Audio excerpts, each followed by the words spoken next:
diri dengan judul Life and Times of Snooker Khonje, atau The Works of Snooker Khonje.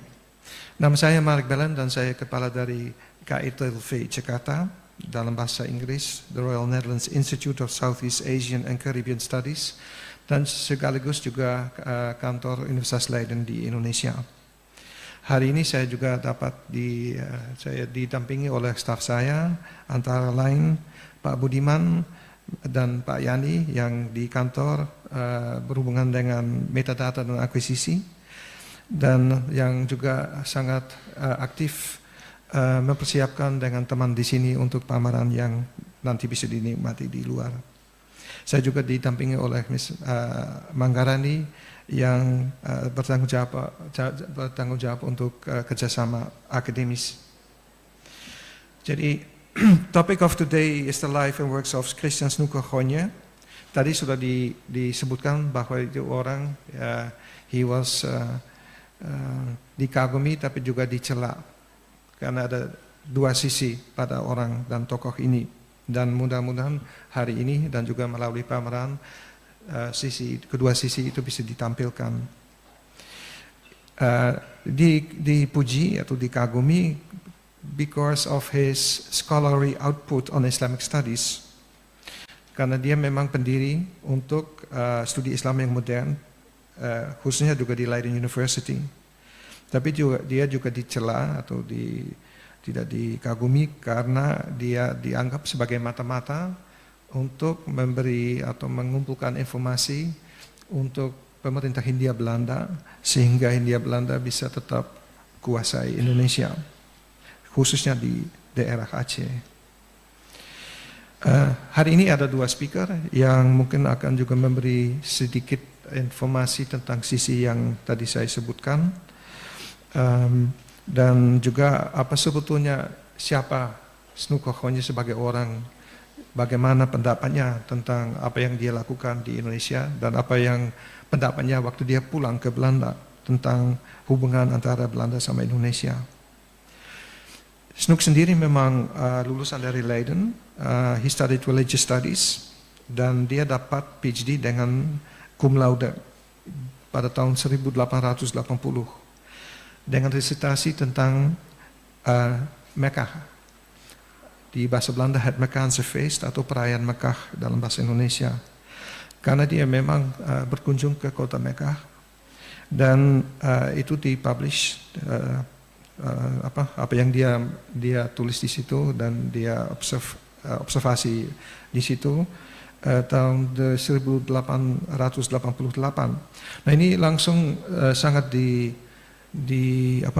menjadi hit, bisa dikatakan hit bukunya, karena sebelumnya tidak pernah ada yang menulis tentang kota Mekah. Jadi banyak orang yang ingin tahu apa yang dialami Pak Snook waktu dia di sana, dan apa yang dia lihat tentang juga bagaimana Islam dilakukan di kota itu.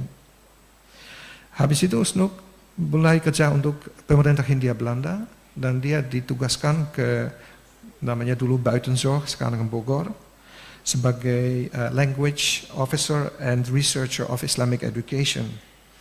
Dan tahun 1891 dan 2 Snook berjalan ke Aceh untuk mengumpulkan informasi sehingga bisa menasihati pemerintah kolonial Belanda how to deal with the Islamic movements in Aceh. Dan dia di Hindia Belanda sampai 1906,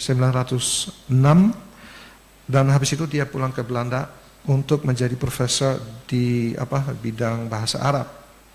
Dan kemudian dia menjadi rektor dari Universitas Leiden tahun 1921 sampai 1922. Kuliah terakhir yang dia berikan pada tahun 1927, dan pada tahun 1936 meninggal dunia dan dikuburkan di Leiden.